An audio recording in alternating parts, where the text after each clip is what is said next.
नमस्कार दोस्तों, स्वागत है आप सभी का आपके अपने YouTube चैनल होमनेस्टी में। दोस्तों, जैसा कि आप सभी को पता है कि हम लोग यूपीटीपीएससी एसओ की तैयारी करवा रहे हैं, जिसमें आपका जो कॉमर्स वाला सब्जेक्ट है उसको साथ में लेके चल रहे हैं दोस्तों, और साथ ही आपका जो स्टैटिस्टिक्स का कंपलसरी वाला पार्ट है दोस्तों, उसको भी हम लोग साथ में लेके चल रहे हैं दोस्तों। तो आपको दोनों विषय की वीडियो आपको हमारे चैनल के प्लेलिस्ट में मिल जाएगी, आप वहां जाके देख सकते हैं दोस्तों, या ऊपर इस आई बटन पे क्लिक करके भी आप वीडियो पे जा सकते हैं दोस्तों। तो दोस्तों, आज का जो हमारा टॉपिक है वो आपका स्टैटिक्स में हम लोग का आज का टॉपिक कोरिलेशन है, या कह सकते हैं सहसंबंध। तो आज हम लोग इसी के बारे में डिस्कस करने वाले हैं दोस्तों। आपका जो सिलेबस है वो आपका जो मेजर ऑफ डिस्पर्सन और स्क्वीनेस कुर्टोसिस के बाद आपका इंडेक्स नंबर दिया गया है, बट वहाँ पे दोस्तों ये चीज़ ब्रेक हो जाएगी, इसलिए हम लोग पहले यहाँ पे कोरिलेशंस कर लेते हैं। फिर उसके बाद आपका जो स्टैटिक्स का जो मेन फंडामेंटल स्टैटिक्स है वो आपका ये कोरिलेशंस के बाद आपके जो मैथमेटिकल वाला जो आपका देखिए सिलेबस में भी दिया है कि आपका स्टैटिक्स एंड मैथमेटिकल स्टैटिक्स, तो वो आपका जो आपका इंडेक्स से जो स्टार्टिंग है, आपके जो ज्योमेट्री वगैरह हैं, आपके फंडामेंटल मैथमेटिक्स वगैरह हैं, तो वो आपका उसका पार्ट्स हो जाता है। इसलिए हम लोग यहाँ पे कोरिलेशन वाला टॉपिक देख लेते हैं दोस्तों। उसके बाद आपका जो स्टैटिक्स वाला है उसको हम लोग नेक्स्ट आपका जब ये कोरिलेशन खत्म हो जाएगा और रिलेशन खत्म हो जाएंगे तो हम लोग वहां से इंडेक्स नंबर से स्टार्ट करेंगे दोस्तों। तो आज दोस्तों हम लोग जो देखने वाले हैं वो आपका कोरिलेशन है। आप लोग ये ना सोचिएगा कि हमने इंडेक्स नंबर का स्किप कर दिया है दोस्तों, वहां पे केवल हम उसको बाद में देखेंगे दोस्तों, इसको कोरिलेशन और रिलेशन को देखने के बाद। तो चलिए दोस्तों शुरू करते हैं आज का टॉपिक आपका कोरिलेशन। दोस्तों, कोरिलेशन शुरू करने से पहले हम आपको एक चीज़ समझा दें। अगर आपको ये चीज़ समझ में आ गई, ये कहानी आपको समझ में आ जाती है, तो आपको कोरिलेशन पहले से आता है दोस्तों, ये आप जान सकते हैं दोस्तों। तो देखिए दोस्तों, यहाँ पे क्या चीज़ है, एक चीज़ समझिए कि दोस्तों 2018 में क्या हुआ कि कृषियों या आपका किसानों का क्या हुआ, पैदावार बहुत अच्छा हुआ, बल्कि 2019 में क्या हुआ, किसानों का पैदावार अच्छा नहीं हुआ। तो दोस्तों, आपसे अगर पूछा जाए ऐसा क्यों हुआ, तो आप कहेंगे कि इस वर्ष वर्षा अच्छी हुई थी, इस कारण यहाँ पे किसानों की पैदावार अच्छी हो गई, और इस वर्ष आपका वर्ष अच्छी नहीं हुई, इस कारण किसानों का पैदावार नहीं हुआ। तो आपको यहाँ पे क्या रिजल्ट देखने को मिल रहा है दोस्तों, कि आपका जो कृषि पैदावार है वो आपका किससे रिलेट हो रहा है दोस्तों, आपके वर्षा से। क्योंकि हमारा जो भारत है वो आपका क्या है, आपका मानसूनी प्रदेश है और मानसून पे ही डिपेंड करता है। तो यहाँ पे आपको क्या सामने दिख रहा है कि अगर हम पैदावार के बारे में जानना चाह रहे हैं तो हमको ये दिख रहा है कि जिस वर्ष अच्छी वर्षा हो रही है उस वर्ष क्या हो रहा है दोस्तों, पैदावार भी अच्छा हो रहा है, और जिस वर्ष वर्षा कम हो रही है उस वर्ष पैदावार भी क्या हो रहे हैं, कम हो रहे हैं। तो यहाँ पे दोस्तों क्या हुआ, आपका एक चीज सामने आता है कि आपका जो पैदावार है वो आपके वर्षा से क्या है, को रिलेट है, मतलब कि सहसंबंध है। तो दोस्तों ये चीज आपका देखिए, यहाँ पे सहसंबंध का मतलब यही है दोस्तों कि जब हम आपका जो भी सीरीज है या डाटा है, जब हम लोग एक पहलू को देखते हैं तो उसे हम लोग क्या बोलते हैं, एक चरीय डाटा बोलते हैं। जैसे कि आपको हमने शुरू में जब बताया था, जब स्टैटिस्टिक्स की शुरुआत की थी दोस्तों, तो हमने बताया था आपका एक चरी, द्विचरी, त्रिचरी, अलग अलग तरीकों से आपके क्या होते हैं, आपके डाटा समांक माला में कलेक्ट किए जाते हैं। तो दोस्तों अभी तक हम लोग जो मीन, मीडियन, मोड, डिस्पर्सन, स्क्वीनेस पढ़ रहे थे, वहां पे केवल हम लोग एक डाटा के सीरीज को ही क्या कर रहे थे, एनालिसिस कर रहे थे दोस्तों। बट आपका जो कोरिलेशंस है वहां पे हम लोग द्विचरी आपके समांक मालाओं के या दो चरी घटकों को हम लोग लेके साथ में चलते हैं दोस्तों। मतलब यहाँ पे कहने का तात्पर्य यह है दोस्तों कि हम लोग यहाँ पे क्या कर रहे हैं दोस्तों, आपके कोई डाटा है, उस डाटा को हम लोग दो चरों से प्रभावित कर रहे हैं, और दोनों चरों जरूरी नहीं है दोस्तों कि वो आपका क्या हो, बहुत ज़्यादा आपका कोरिलेट ही है। वो हो सकता है कि दोस्तों आपस में क्या हो, अंतर संबंध हो भी और अंतर संबंध ना भी हो। तो दोस्तों जब हम लोग यहाँ पे दो चरों का या कह सकते हैं आपके दो समांक मालाओं की जो समांक माला है उसमें जो भी चर हैं उसको दो तत्वों से हम लोग प्रभावित करके एनालिसिस करते हैं, तो वहाँ पे हमें कोरिलेशंस को समझने की आवश्यकता पड़ती है दोस्तों। तो दोस्तों आशा है ये चीज़ आपको समझ में आ गई होगी। आगे आप जब ये पूरा वीडियो देख लेंगे दोस्तों तो आपको कोरिलेशन से एक भी ऐसा टॉपिक नहीं होगा जो आपको समझ में ना आएगा। तो दोस्तों आगे हम लोग इसमें देख लेते हैं। दोस्तों थोड़ा सा एक चीज़ और समझ लेते हैं यहाँ पे जो आपका कोरिलेशंस की शुरुआत हुई थी वो सबसे पहले जो किए थे वो फ्रेंच आपके एस्ट्रोनॉमर थे, वही आपके उनका नाम था वो ब्राविस नाम थे। उन्हीं ने इनको ये आपका सहसंबंध को सबसे पहले प्रयोग किया था।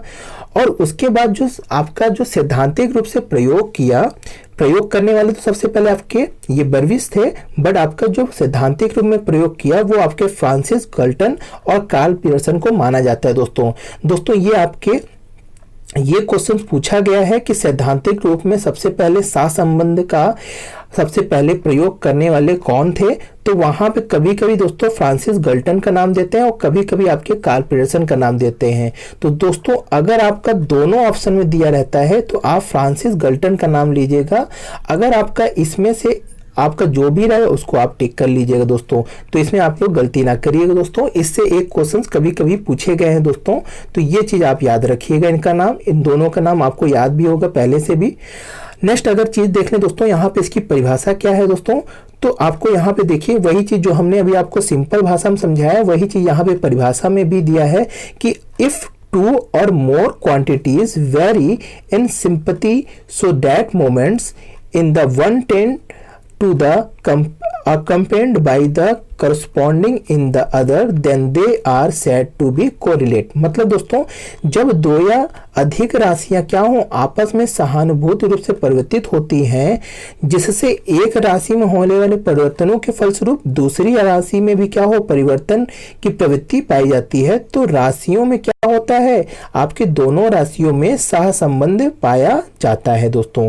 तो ये तो दोस्तों परिभाषा है, आपको आशा है कि परिभाषा और जो एग्जाम्पल हमने समझाया दोनों से आपको चीजें समझ में आ गई होंगी कि सहसंबंध का सिंपल सा लॉजिक, दो चरों को बीच में आपके आपसी संबंधों को जब हम लोग देखते हैं तो उसी को हम लोग कोरिलेशन या सहसंबंध कहते हैं।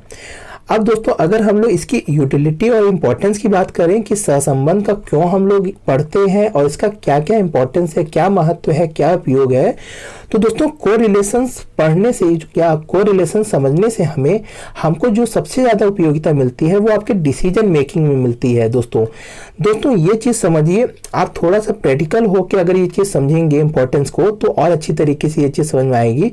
दोस्तों आप जब भी कोई डिसीजन लेते हैं तो आपको क्या होता है बहुत से फैक्टर को सोचना पड़ता है दोस्तों। मतलब कहने का तात्पर्य है दोस्तों कि अगर आपको क्या सोचना है कि हमें गवर्नमेंट जॉब की क्या करनी है प्रिपरेशन करनी है, तो आपको क्या करना पड़ेगा, साथ ही आपको अपनी मंथली आपकी जो खर्च है उसको कहीं ना कहीं से आपको देखना पड़ेगा कि हम अगर किसी शहर में जाके तैयारी करना चाहते हैं दोस्तों तो पहले आपको क्या करना पड़ेगा अपने मंथली खर्च के बारे में देखना पड़ेगा। फिर आपके क्या है कि कितनी फीस हमको देनी पड़ेगी उसको देखना पड़ेगा।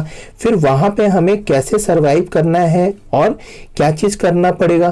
तो यहाँ पे आपका क्या हो रहा है दोस्तों कि आपको डिसीजन क्या लेना था, एक चीज़ लेना था कि हमको बाहर जाके पढ़ना है, तैयारी करनी है, बट उसके पीछे आपको क्या है बहुत से चीजें क्या हो रहे हैं उस डिसीजन के पीछे कोरिलेट हो रहे हैं या सहसंबंधित हो रहे हैं। तो दोस्तों होता क्या है कि जब हमें डिसीजन मेकिंग लेना होता है तो हम क्या करते हैं उस डिसीजन को लेने के लिए जो जो फैक्टर क्या होते हैं उसको प्रभावित करते हैं, तो उन सभी फैक्टर को हम लोग क्या करते हैं आपस में कोरिलेट करते हैं। फिर देखते हैं कि कौन सा फैक्टर क्या है ज्यादा हाई है या कह सकते हैं कौन एक दूसरे को ज्यादा प्रभावित कर रहे हैं, कौन कम प्रभावित कर रहे हैं। तो इस तरीके से हम लोग उसमें आपका डिसीजन मेकिंग करने में हमको यहाँ पे क्या होती है आसानी हो जाती है जब हम एक दूसरे को कोरिलेट करके समझते हैं। फिर दूसरा चीज है दोस्तों कि आपका डिसीजन मेकिंग से ही क्या होता है दोस्तों फॉरकास्टिंग होती है। मतलब आप जब कोई डिसीजन करते हैं या आप कोई निर्णय की आप करते हैं तो वहां पे आप क्या करते हैं फॉरकास्ट भी करते हैं या पूर्वानुमान भी लेते हैं दोस्तों। तो वहां पे भी हम लोग क्या करते हैं दोस्तों कोरिलेशंस का प्रयोग करते हैं। मतलब आप लोग देखिए जैसे कि अगर हम क्या करते हैं दोस्तों कि पहले आपके जैसे कि आपका वेदर फॉरकास्टिंग होती है दोस्तों, एग्जाम्पल के तौर पे समझिए, तो हम लोग क्या देखते हैं दोस्तों कि आपका हवाओं का रुख कितनी तेजी से है और आपका क्या है आपकी दिशाएं हवा की किस तरफ है। पहले तो हम लोग उसकी स्पीड देखते हैं कि कितनी तेजी से हवाएं चल रही हैं और उसकी दिशा किधर है। तो हम लोग कह सकते हैं कि अगर उत्तर से आ रही है हवाएं और ये स्पीड है तो आपके कितने एरिया तक, आपके भारत के कितने एरिया तक आपकी ठंड की जो आपकी पाई जाएगी वो कितना होगा, या कितने टेम्परेचर तक, कितने एरिया तक आपकी ठंड की आएगी, आपकी माप इससे हम लोग कोरिलेट करके कर लेते हैं। तो यहाँ दोस्तों हम लोग को फोरकास्ट करने के लिए क्या होता है दोस्तों, कोरिलेशन करना पड़ता है। आपके दो तत्वों के बीच में हम लोग को सहसंबंध देखना पड़ता है। अगर आपका हवाएं ज़्यादा तेज नहीं होंगी तो हमको ये पता चल जाएगा कि ये केवल दिल्ली तक आपकी हवाएं रहेंगी, उसके बाद नीचे सीमित या आपके नीचे हवाएं नहीं जा पाएंगी। उसी तरह दोस्तों वर्षा के लिए हम लोग करते हैं कि अगर आपके समुद्र तट से कितनी तेज से हवाएं आ रही हैं तो कितनी दूर तक आ रही हैं, क्या तटीय इलाकों तक ही आके वो क्या हो जा रही हैं, धीमी पड़ जा रही हैं। तो वो क्या हो रहा है दोस्तों, वहां पे आपकी हवाएं की स्पीड और आपकी क्या है कि वो किस दिशा से आ रही हैं। तो ये चीज हम पे क्या होता है, दोनों को रिलेट करके हम लोग क्या करते हैं, फॉरकास्ट करते हैं। जैसे कि अभी आपका देखिए तटीय इलाकों में, आपके उड़ीसा में भी देखिए जो भी आपके चक्रवर्ती तूफान आए थे दोस्तों, तो ये सब क्या हुआ दोस्तों, वहां पे आपकी दो चीजों से क्या किया जा रहा था, कोरिलेट करके डिसीजन और फॉरकास्ट किया जा रहा था दोस्तों। नेक्स्ट चीज देख लें दोस्तों, यहाँ पे रेगुलेशन एनालिसिस। दोस्तों इसके बाद हम लोग जो रेगुलेशन एनालिसिस पढ़ने ही वाले हैं, तो वहां पे भी आपका कोरिलेशन का क्या होता है दोस्तों, प्रयोग होता है। वहां पे भी हम लोग दो संबंधों को क्या करते हैं दोस्तों, आपका क्या कहते कि आपका कोरिलेशन करके ही पढ़ते हैं। वहां पे आपको एक चर डिपेंडेंट होता है, एक चर आपका इंडिपेंडेंट होता है। तो इंडिपेंडेंट से हम लोग आपके जो डिपेंडेंट है उनके हिसाब से हम लोग क्या करते हैं, आश्रित चरों के हिसाब से ही हम लोग जो अनाश्रित चर हैं उनको हम लोग निकालने की कोशिश करते हैं दोस्तों।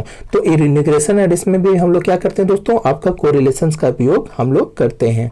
नेक्स्ट चीज देख लें दोस्तों, इकोनॉमिक बिहेवियर में। तो दोस्तों आपका इसका इकोनॉमिक बिहेवियर में भी यूज होता है। जैसे कि आपका डिमांड का क्या होता है, सप्लाई से रिलेशन होता है, और आपका क्या होता है कि अगर आपकी क्या है ग्रोथ हो रही है, या आप कह सकते हैं कि इंडिया की जीडीपी ज़्यादा हो रही, तो वहाँ की क्या होगी दोस्तों, आपके एम्प्लॉयमेंट भी बढ़ेंगे।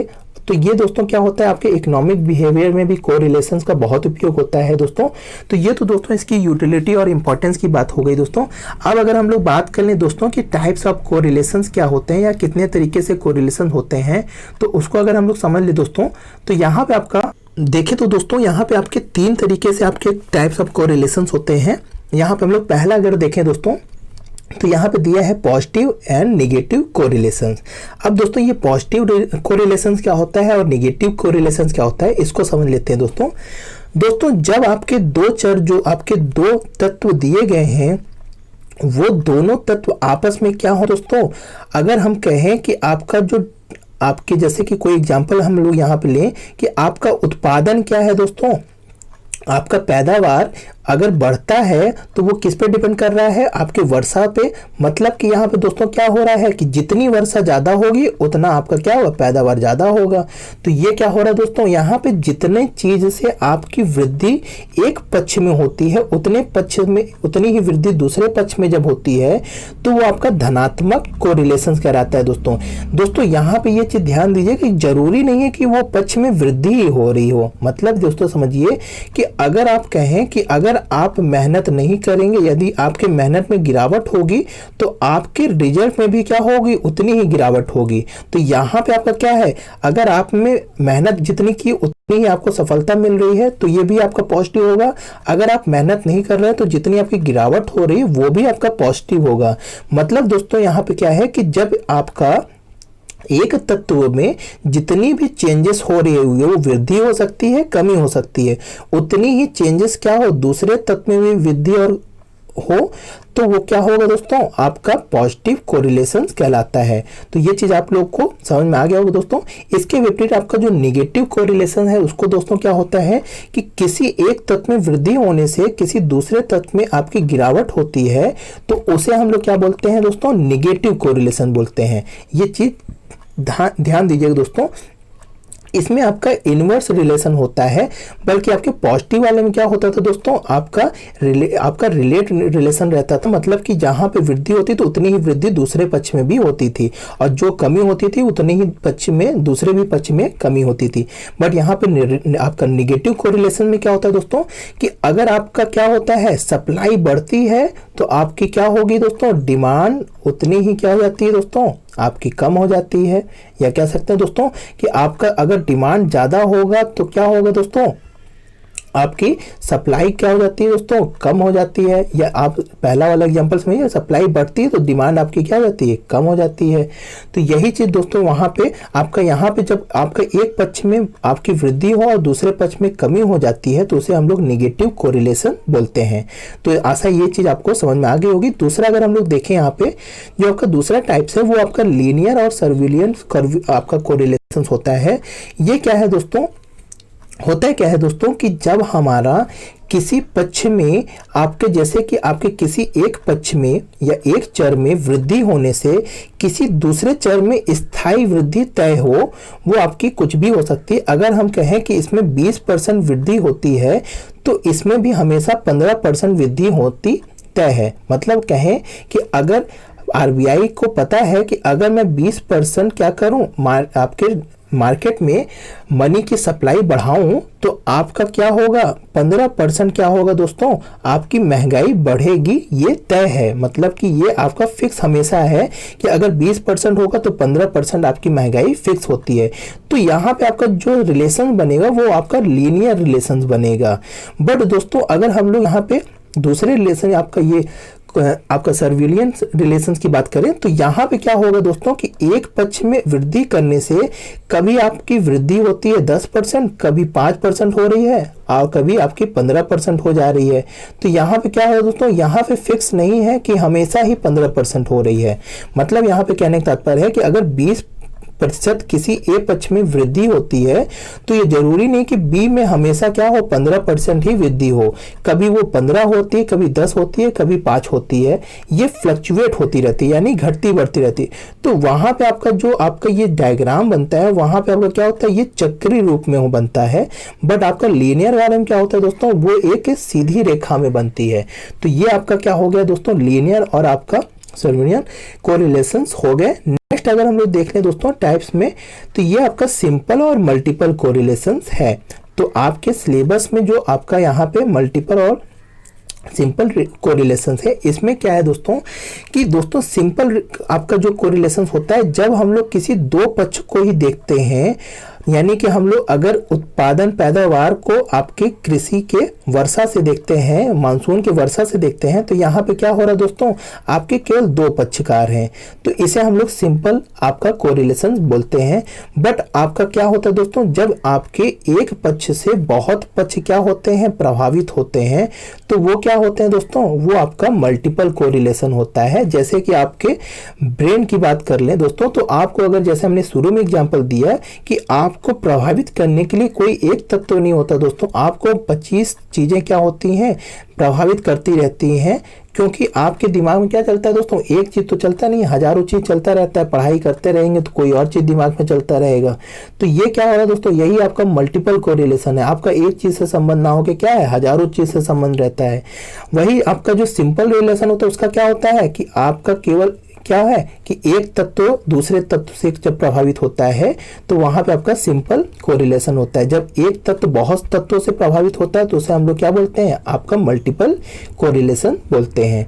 तो ये तो दोस्तों आपके टाइप्स हो गए। आशा है ये चीज भी आपको समझ में आ गई होगी। टाइप्स ऑफ कोरिलेशन, पहला आपका पॉजिटिव नेगेटिव था, दूसरा आपका लीनियर सर्विलेंस और आपका सिंपल और मल्टीपल कोरिलेशन थे। अब अगर हम लोग बात कर ले दोस्तों यहाँ पे डिग्रीज ऑफ कोरिलेशन की, दोस्तों वीडियो का जो भी चीजें हैं सारी चीजें इंपॉर्टेंट है दोस्तों, किसी चीज को आप लोग स्किप ना करिए दोस्तों। तो इसको अगर हम लोग देख लेते दोस्तों, डिग्री ऑफ कोरिलेशन, तो यहाँ पे आपका जो डिग्री ऑफ कोरिलेशन है दोस्तों, यहाँ पे आपका एक परफेक्ट कोरिलेशन होता है, एक एब्सेंस कोरिलेशन होता है और एक limited two degree of correlation होता है। मतलब यहाँ पे जो आपका परफेक्ट आपका कोरिलेशन है वो क्या है दोस्तों, वहां पे दोस्तों आपका जब आपका कोई कोरिलेशन क्या हो, पॉजिटिव या निगेटिव हो सकता है, तो उसे हम लोग क्या कहते हैं, परफेक्ट कोरिलेशन कहलाता है। मतलब दोस्तों यहाँ पे कहने का क्या तात्पर्य है, इसको समझ लीजिए कि दोस्तों जब आपका कोई चीज क्या होता है, आपके जैसे कि समझिए कि कोई आपके दो चर दिए गए हैं, अगर एक चर की वृद्धि होने से दूसरे चर में भी उतनी ही वृद्धि होती है तो वो क्या होता है दोस्तों, पॉजिटिव आपका कोरिलेशन होता है, यानी कि वो परफेक्ट कोरिलेशन होता है, यानी वहाँ पे पूर्ण सहसंबंध होता है। मतलब कि दोस्तों अगर आपका 10% क्या होता है दोस्तों, आपकी 10% डिमांड बढ़ती है तो आपकी प्राइस भी क्या होती है 10% बढ़ जाती है। तो ये आपका क्या होगा, पॉजिटिव कोरिलेशन होगा। और हमेशा पॉजिटिव कोरिलेशन का जो आपका मान होता है वो +1 होता है। इसी के जस्ट अपोजिट होता है दोस्तों नेगेटिव कोरिलेशन। इसका यह समझिए दोस्तों कि अगर आपकी डिमांड क्या होती है दोस्तों 10% बढ़ती है तो आपकी क्या हो गई दोस्तों, सॉरी दोस्तों, अगर आपकी सप्लाई 10% बढ़ती है तो आपकी डिमांड भी क्या हो जाती है दोस्तों, आपकी 10% गिर जाती है। तो ये क्या हो जाता है दोस्तों, निगेटिव कोरिलेशन होता है। तो ये चीज़ आपको आशा है समझ में आ गया होगा दोस्तों कि अगर जब आपका जितने % से वृद्धि होती है उतने % से वृद्धि हो जाती है तो उसको हम लोग पॉजिटिव आपका कोरिलेशन बोलते हैं। और जब आपका जितने % से वृद्धि हो रही उतने % से कमी हो जाती है तो उसे हम लोग क्या बोलते हैं दोस्तों, नेगेटिव कोरिलेशंस बोलते हैं। तो ये तो दोस्तों आपका परफेक्ट कोरिलेशंस में हो गया। दूसरा देख लें एब्सेंस कोरिलेशन। तो ये क्या है दोस्तों जब किसी तत्व या किसी चर का किसी दूसरे चर से कोई भी रिलेशन नहीं होता है तो वहां पे आपका सहसंबंध क्या होता है, 0 होता है। मतलब कि आपका अगर हम लोग कहें कि पेट्रोल के दाम बढ़ने से आपके क्या हो रहे हैं, आपके मोटापा बढ़ रहा है या आपके हेल्थ में प्रॉब्लम हो रही है, तो इसका कोई भी रिलेशंस नहीं होगा दोस्तों। तो यहाँ पे क्या होगा दोस्तों, 0 कोरिलेशन होगा, यहाँ पे इसका कोई भी संबंध नहीं है। तो यहाँ पे आपका जो एब्सेंस ऑफ कोरिलेशन होगा वो हमेशा क्या होगा दोस्तों, 0 होगा। तीसरा चीज देख लें, limited two degree of correlation. दोस्तों होता क्या है कि जो आपका कोरिलेशन है वो आपका जो दो चरों की या कह सकते हैं 2 मूल्यों में सर्वाइव करता है वो 0 से लेके 1 के बीच में आपका नॉर्मली +-1 के में आपका ये नॉर्मली सर्वाइव करता है। दोस्तों होता क्या है कि जब आपके जो कोरिलेशंस का जो वैल्यू आता है वो क्या होता है दोस्तों, ± आपके 0.75 से लेके +-1 के बीच में रहता है तो वो हाई डिग्री कोरिलेशंस कहलाता है दोस्तों। और वही दोस्तों जब आपका क्या होता है दोस्तों, ये आपके ± आपके 0.25 से लेके ±0.75 रहता है तो ये मॉडरेट कोरिलेशन या मॉडरेट डिग्री में कहलाता है। और जब आपका 0 से लेके आपके ±2.5 तक रहता है तो ये आपका लो डिग्री होता है। ये दोस्तों जब हम लोग आपको एग्जांपल सॉल्व कराएंगे तो वहां पे आपको ये हाई डिग्री, लो डिग्री, मॉडरेट डिग्री को समझा देंगे, वहां पे आपको इसको अच्छे से क्लियर हो जाएगा दोस्तों। तो यहाँ पे दोस्तों आज हम लोगों ने केवल इसी चीज़ों को देखा था, ये आपका इंट्रोडक्शन पार्ट था कोरिलेशंस का। आशा है दोस्तों ये चीज़ें आपको क्लियर हो गई होंगी, जो भी चीज़ें हमने आज समझाई है दोस्तों। और दोस्तों इसके बाद हम लोग यहाँ पे जो आपका प्रैक्टिकल वाला वर्क होगा कोरिलेशंस में, जैसे कि आपके इसके कैसे हम लोग इसका मेजर करते हैं, तो आपका उसमें हम लोग देखेंगे कि कैसे आपका बिंदु रेखी रूप में और कैसे आपका मैथमेटिकल रूप से जो भी आपके सूत्र दिए गए हैं जिनके द्वारा उन चीज़ को हम लोग नेक्स्ट वीडियो में देखेंगे। तो दोस्तों आज के लिए इतना ही। अगर वीडियो अच्छी लगी दोस्तों तो लाइक कर दीजिए दोस्तों, और इससे रिलेटेड कोई क्वेश्चन है दोस्तों तो आप कमेंट सेक्शन में पूछ सकते हैं दोस्तों। और आज के लिए इतना ही दोस्तों। जय हिंद, जय भारत।